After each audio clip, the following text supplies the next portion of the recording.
Hey there, everybody. Thank you for joining me for another One Ran review. Today I have an artist review. I'm going to be looking at the work of the artist Roman Muradov with books from many different companies. I first became aware of Muradov's work in an issue of Fantagraphics Now, and then when I ordered all of the books from Fantagraphics in the Fanabucks sale, one of the ones I absolutely had to get was his Vanishing Act. I'm not going to look at this one today because I'm so excited about this book that I'm making Sean read it so we can really talk about it in depth. But after I read this, I went out and immediately ordered the other three English translations I could find of Muradov's work, and I want to look at those because they're good, but I think Vanishing Act's the one that I really want to dig into. So I'm going to go in order of kind of how much I liked him, I guess. I guess also size. Oh, that works out well. The first one is Picnic Ruined. This is from Retrofit Comics. The production on this one's kind of funky. It's like a little floppy thing. Also, whoever mailed it to me put it just in an envelope, so it got kind of beat up. The thing I have most issue with is just how it's bound, made it a little bit hard to read. This one also, story-wise, was probably the least interesting one to me. It starts out saying this is probably a work of fiction, and it took me a while to even figure out what was going on. That's one of the biggest problems with Muradov's work, is sometimes his art can get so abstract, which is what I really like about his art, that it's a little hard to follow what's going on sometimes. And then his writing can be like really smarty pants abstract stuff too. So it took me a few pages to figure out what was going on in this book, and then I realized that this is probably autobiography, memoir, or like saying here it's probably a work of fiction. So I think what happens is at the start here, this is Roman Muradov at a book signing or a poetry reading or something like that, some kind of performance. I don't know if it's for someone else's work or if it's his work, but that's how it starts out. And then the character goes and runs in the bookstore and starts picking up some books. You start referencing other artists, and this is one of the things that I really like about Muradov's work, is that it's very like well informed. It's almost like too smart for me, I think. He's a New Yorker artist, and it just seems like that kind of very erudite, learned, literate kind of worldview, which sometimes gets annoying, but most of the time in his work just is really exciting to me. It feels kind of fresh. I don't know why it feels fresh, but it feels fresh to me. It feels like something new. The art is amazing. Oh, as you can see, that New Yorker cartoonist style, and just the calligraphy of it all, the abstraction, the heavy influence of modernism that you'll see in some of the other works, Cubism, Futurism, Distill, Bauhaus design, and suprematist painting, and all that kind of early modernist stuff is an obvious influence, and I love that. I love that in these works. There's some funny stuff here. He wants to buy this book and is like, I can't get it right now. So I'm going to go hide it between some Ayn Rand books because no one will look there. He likes to play with language in all of his books too. It seems like collapsing words together, like Ayn Rand's is one word. That seems to be a consistent thing. Like right here, just having language turn into text. The lettering's always like really fresh feeling, and oftentimes they'll have like the ink smeared, sometimes on accident it seems, sometimes on purpose. Here they refer to the character as Mr. Broman. Here's an example of the lettering like crossed out while he's writing it and stuff, but you never get that in the art. The art always seems really confident, so it's kind of funny to do it in the lettering. But here it's obviously like, playing with the idea of autobiography or memoir. And then after this book signing, the character goes out into the street and just has, the standard kind of artistic crisis that I'm kind of tired of seeing in comics, where it's doubting being an artist and kind of, playing clever games with words. He's seen, and this is where it's kind of memoir, he's seen sad, pretty, ennui on license plates, and then in the back there's this nice little collage that you see, sad, pretty, ennui. So these like parts that he was making meaning out of on this walk, it seems like. and then just starts to despair about being an artist and being too clever for your own good and all that kind of stuff. So that type of content, this is a particularly well done version of it. It's just again, like, I'm just kind of tired of it. But the cartooning all throughout, some of the just like abstract imagery, like I keep saying, here you get some real play with words where the words start to become impossible to read, and it's representing like that, my thoughts are going away with me, and you just get down to this kind of abstractions here where language devolves into image, and maybe drunkenness. You can kind of see like there's a naked lady in there, maybe a hand. Some of it's up to you to find. Maybe it's me just being a perp seeing a naked lady. There's just a lot of really cool innovations going on in here. Here's some of that like smeared lettering that's purposeful and adds some content to it. So just, I mean, really, really cool stuff. Just the story in this one's not for me, but still, I'm such a fan of his work. Like, I want to have all of it, and I recommend it to everyone. All of his stuff is worth looking at. This one, Jacob Blatters and the State of Art. Here you can see that like super modernist. It's like black, white, red. Everything's off at angles, so you're looking at like really modern graphic design, Bauhaus graphic design. Very cool. This is by Uncivilized Books. This is a really nice production. It's a nice hardcover. It reminds me too of the experiments that Ryan Hughes is doing in his last two books, looking at modernist typography and all of that kind of thing. Ryan Hughes is coming at it from a more, he calls them novels graphic, because they're more of a novel with the graphic element in it. I think Roman Muradov is like the graphic novel answer to that aesthetic, and this is probably the peak of that type of aesthetic. He really likes maps. This shows up in Vanishing Act, which we'll take a closer look at that one. But like these relational maps of who's related to who and how shows up in one of his other works. Really cool, inventive stuff. There's a lot of like purposely, it looks like, errors in the printing, but I think that's all purposeful. I don't know, maybe not, but it seems purposeful. And here you get a sense of, man, he's just such a powerful like Cubist composer. You can see the Cubist influence, again, other early modernists.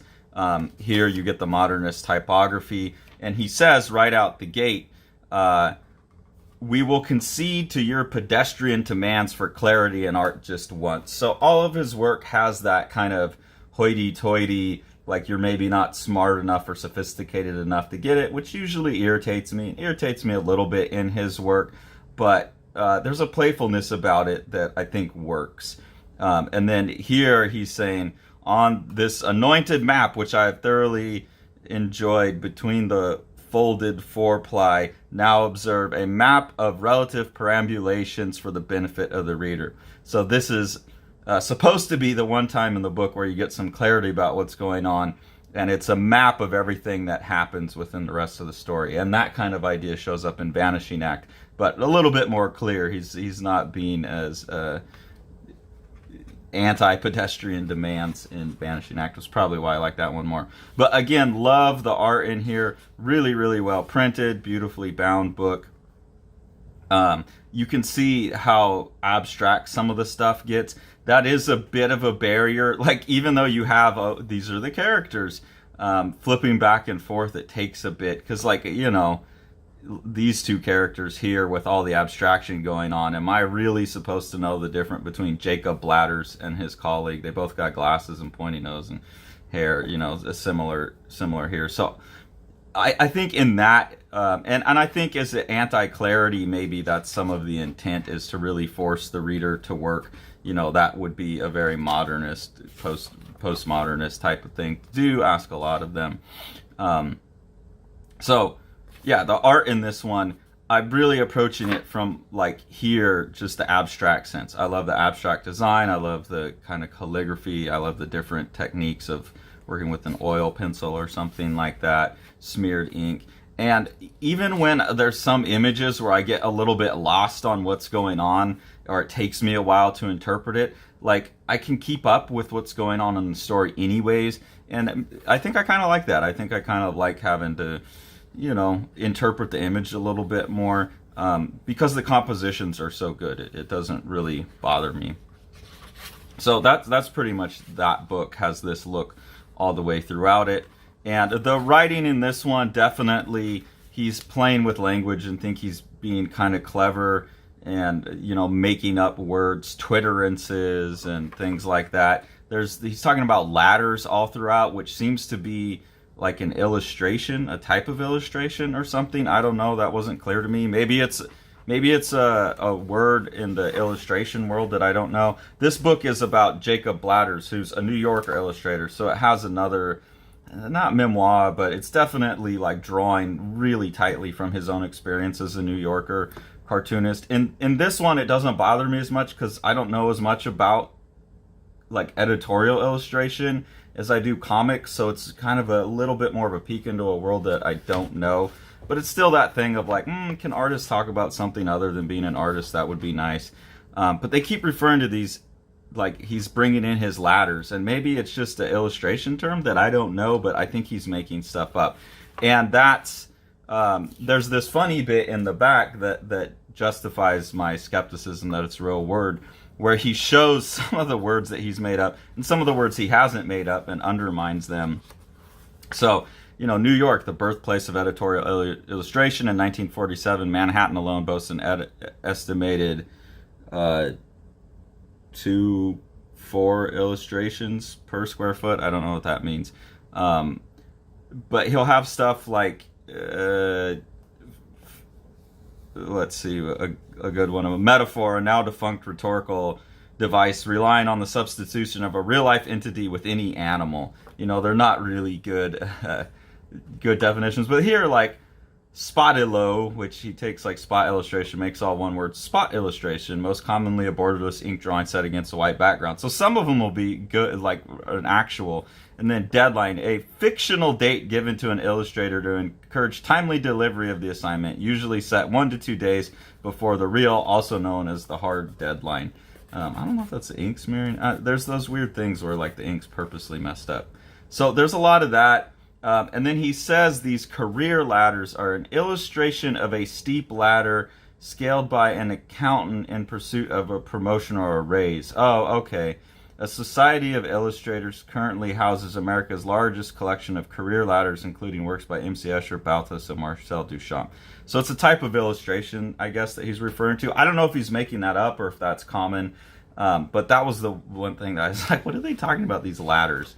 So apparently they wanted that type of illustration. And they're basically just running around like worrying, where's this illustrator at? Is he going to deliver his thing on time? So story, but the presentation of it all, I think, is really worthwhile. And then in the back, the about the author is like an entirely fictional account of his life that says he died in 1949 after delivering this book to a publisher. So there's just a lot of play there with unreliable narrators and that kind of stuff. Then out of these three, I think the most straightforward and easiest to read one was this book, in a sense. So again, you get that he really likes playing with like words. So in a sense, but all innocence, lost and found. And this is by No Brow Press, who, if you've seen any of my videos before, I love their stuff. This is a beautiful book. It's got this nice foil, this like canvas on the side with foil in it. Unfortunately, this was a used book that was sold to me, and someone put a sticker on the back that was too sticky, and when I took it off, it ripped. I hate people that put sticky stickers on books. I should be able to peel it off, but whatever, that's not his fault. No Brow, I love them. Their newer books don't have this same hardcover, and they don't have the same paper, but a lot of their work just has this. It's the most beautiful paper I've ever seen. It just adds so much texture to the work because there's like these kind of glimmery fibers in there, and it really absorbs the ink nice. So this is just absolute beautiful production. And this is still a pretty obscure type of story, but more straightforward. So F. Premise, the main character, awoke one morning from troubled dreams to find that her innocence had gone missing, and she's like looking for her innocence. And that's what the story's about. again, kind of abstract and surreal presentation of that idea, but that's what makes the stuff cool. So she basically is, trapped in her home by her parents, and she sneaks out and goes into the city and loses her innocence. I mean, it doesn't show anything that would cause that. The most you get is just that when she's out in the city, there's like the hustle and bustle of it really overwhelms her. And I think, you get these just super powerful drawings like this where the city that starts out fairly realistically depicted gets more and more abstract, and that like cubist, futurist, abstract art just really represents the overwhelming nature. I mean, that's how I felt the first time I went to Manhattan. It's like, I was there for about 30 minutes and then my senses were just overwhelmed and everything looked scarier. So I really relate to that. And then here you get some just pure abstractions, and they're really beautiful. The way the ink and everything goes on this paper is great. My only complaint is that some of the colors, I think because this paper desaturates the black, the value difference between some of the colors and the black probably isn't as strong as it was when he originally designed the work. So some of the panels get really, really dark and hard to interpret. But for the most part, it's a really, really beautiful book. Some really cool formalisms in here. Like one thing that he does that I've never seen before is has a black outline around all the balloons, and then when someone gets quieter, like the outline just turns into the color of the background. So right here, it's like, hey, excuse me, would you mind keeping your voice down? And then you get that background color becoming the panel borders. And I think that's just really, really smart and really beautiful little formalism there. You can see that this is way more interpretable art than in the other books for the most part. It's much easier to see what's going on. So that probably helped. And the story's a little more straightforward. Some cool dialogue here. You left the familial table a mere premise, and that's the character's last name, and now you're bursting with dimensions. And so you can see, he again, that the use of language that he likes. But I like that idea that you leave as just this flat, hollow premise, and once you become a person, once you lose your innocence and become an adult, you're a richer, fuller being, a richer, fuller entity. You have more dimensions. So I think he is a really, really powerful writer too. It's just sometimes maybe it's something that makes sense to him that's not landing for me, but maybe it would make sense for someone else. So there's some poetry there that when I latch onto the meaning, and again, these are probably works, I read these pretty quick and get a review up, and then I'll go back to them. And then, just some more really powerful, almost like Mike Mignola mixed with Cubism art. Here you have a Matisse, the Dance by Matisse. So really amazing art, really cool stories, beautiful production on all of his books. I love all of his stuff. One of the best ways that you can support what we're doing here on the channel is to support the books that Sean's putting out through Living the Line. The first book that he put out is The Strange Death of Alex Raymond. It's a collaboration between Dave Sim and myself. The book was recently nominated for an Eisner Award in the Best Reality-Based category. It's a deep, deep dive into the artwork and methods of Alex Raymond and the mystery surrounding his death in a car crash. So if you haven't grabbed that already, please do. There's also Yokoyama Yuichi's Plaza, which is a totally intense manga by an artist who has somehow figured out how to distill manga down to its purest essence. This book was successfully funded on Kickstarter, but if you missed the Kickstarter, you can order it through any comic store, any bookstore, Amazon, any place that you would normally get your graphic novels from. The Abolition of Man is a 5-issue mini-series done by myself and Sean in collaboration with the Midjourney AI. What you're seeing here is the cover to issue 1 and the first couple pages of issue 1. This first issue, we fed it an essay by C.S. Lewis, and this is just the imagery that the computer spat back at us. Issues 2 and 3 are a narrative, starting with the story that I wrote when I was 21, and then Sean's going to write issue 3, picking up where I left off. In this one, I'm kind of trying to force the AI to give me the images I want, and then doing some tweaking in Photoshop to get these kind of colored looks on it. For issue 4, we're turning the task of writing over to the AI as well. So the AI has written the script, and then we've just put that into the Midjourney AI, and it's turned out art. The script and the art is some of the absolutely most horrific stuff I've ever seen. We're a bit scared to even publish this issue. And I don't have any art to show for it yet, but Sean and I have decided to do a fifth issue of Abolition as well, because we have someone who we're really, really excited to have on board, providing an essay for that fifth issue that we'll illustrate, and we'll announce more about that soon.